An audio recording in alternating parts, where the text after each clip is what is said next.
Good morning, handymen and women. We're at a move out today. Today is April 29th. It's Saturday. I'd rather be home with my family, but instead I'm providing for them. So I'm starting this new thing called the Handyman Journal, where I'm going to start bringing you in to my jobs and into a lot more of the details about everything that this business is. So you're going to start getting a very intimate portrayal of what I'm doing day to day, so you can have an idea what you'll be doing day to day if you're already doing this, if you change the way you're doing it, or if you haven't even started and you're about to start. So today I'm at a move out, and give you a little background. This move out, what they did was they sent me 3 requests. They sent me a tenant portion, which is all the work required to be done that the tenant's responsible for paying for out of their deposit.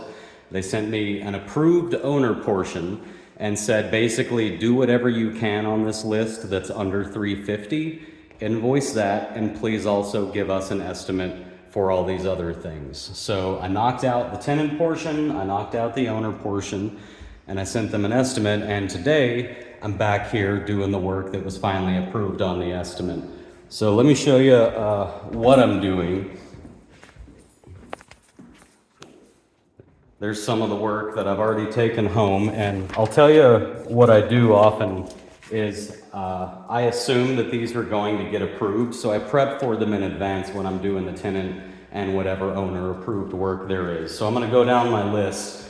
The first thing on my list is, and this is by the way, this is an itemized estimate, and I know I've told y'all not to itemize, and that still stands if you're a singular handyman. You don't want to be itemizing every time they ask you to itemize, because they'll just end up wanting itemized estimates for everything.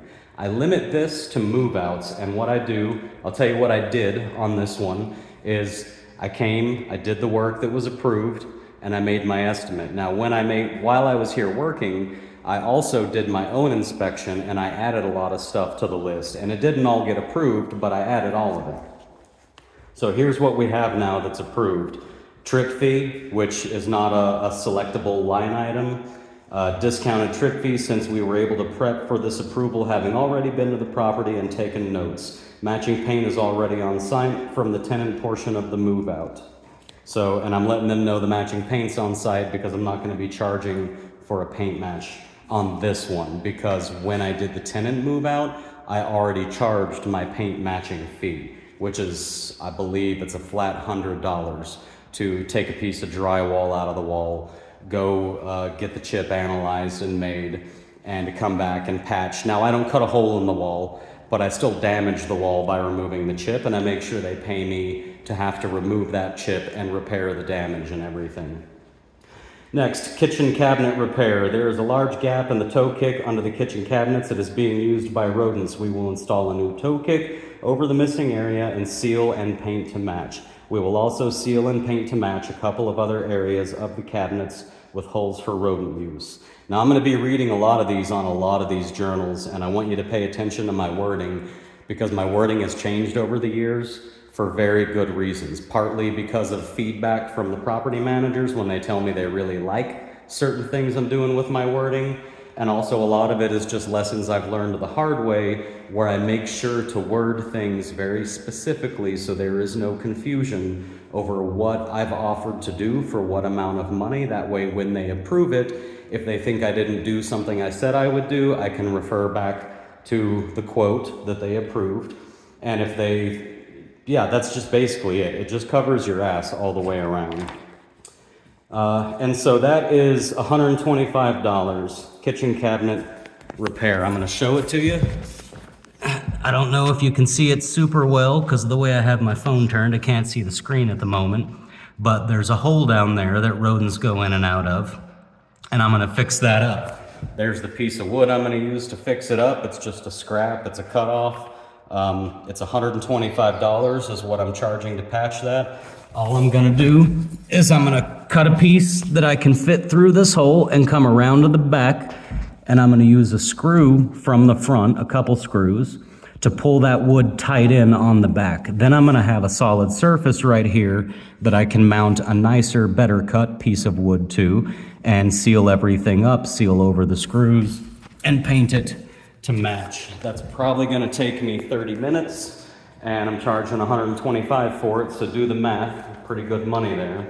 I'm also charging for the wood, the caulk, and the matching paint. Now, let me show you what I did that was very smart. These usually get approved. If it's a move out, it usually gets approved because they're in a hurry to get somebody back in here renting. So if they don't approve it and they want to get somebody else, that's going to take even longer, which means lost rental income. So what I did was, assuming this would all get approved, is when I got the matching paint for the tenant portion and charged them for that, I also got the matching paint for those gray cabinets. So now I don't have to make that extra trip. And yes, I could be out money if they wouldn't have approved that, but I knew they were going to, or at least I assumed they were going to. And honestly, I save enough time and money by doing it that way that the very rare occasion where it doesn't get approved, the 20 bucks extra that I paid for paint, it just doesn't really affect me compared to how much I save on one move out after another by taking care of these things in advance and purchasing the materials in advance. Next is a kitchen drawer repair. Same deal with this one. This is the drawer. So while I was here doing work that was approved, I went ahead and took this drawer home, even though fixing this drawer hadn't yet been approved. I took the drawer home, I fixed it at home. Now I didn't fix it until after I had the approval, but I did take it, knowing that this would be approved. And then all I did was this morning before I left home, I just simply put the clamps on, did the few things I needed to do, added a few brad nails, got it all glued up, and it's just about dry and ready to go in. So to repair that drawer, $125. Now you gotta remember, I didn't have to make a trip here to pick up the drawer because I picked up the drawer on the previous trip when I was already here, so I saved myself that trip. So that's, again, I want you guys to know where you can save a whole lot of time and money, because time is money for us. The less time we're spending driving around, the more time we're spending doing work we can charge money for. As next one is a little silly. I'm surprised they even wanted an estimate for it, but it's bedroom outlets cleanup. And what they mean is, if you look at this outlet, you can see, it's just a little messy around the edges. And if you look at this outlet, there's some old caulk stuck to the wall. So all I'm going to be doing here is removing the cover plates, removing the caulk, patching things up a little bit.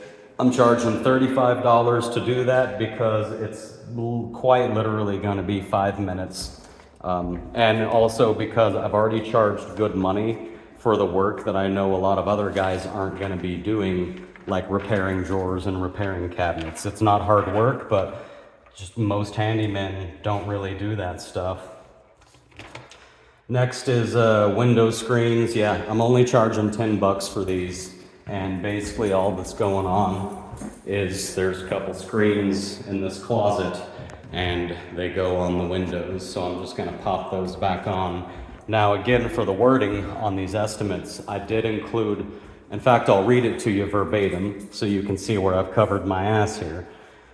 There is a screen in the closet. If it fits the window, we will install it per the pricing on this line item. If it doesn't, then we will adjust this line item to reflect building a new screen, which is a flat $100, including materials and labor. Now, let me tell you why this wording matters, is because if I were to say, yes, I'll install the screen for $10, and if I'm going to be in a position where I'm trying to always make the claim that when I give you an estimate, I stick to it, well, what happens if I show up today and I go to install the screen and it doesn't fit? Now do I need to build a new screen for $10 because I said I'm going to stick to my estimate, right? So the answer is no, because I've covered my ass here and I've let them know that the price of this line item is going to change if a very foreseeable possibility ends up being the case.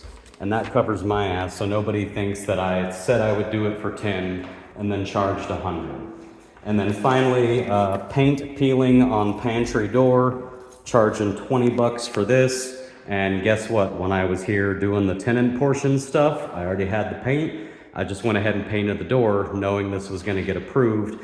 Now I can go back and I can just give it a quick second coat of paint and it's gonna look real nice. So all in all, this is, let's see, there's 250. Yeah, this is coming up to about a $400 work order right here. It's the only job I'm gonna do today. So moving on, now you know what I'm doing as far as you know some of the numbers for some of the work I'm doing. Oh, I forgot this. This guy here, I actually ordered online and invoiced for it. This was part of the tenant portion here. And what happened was the tenant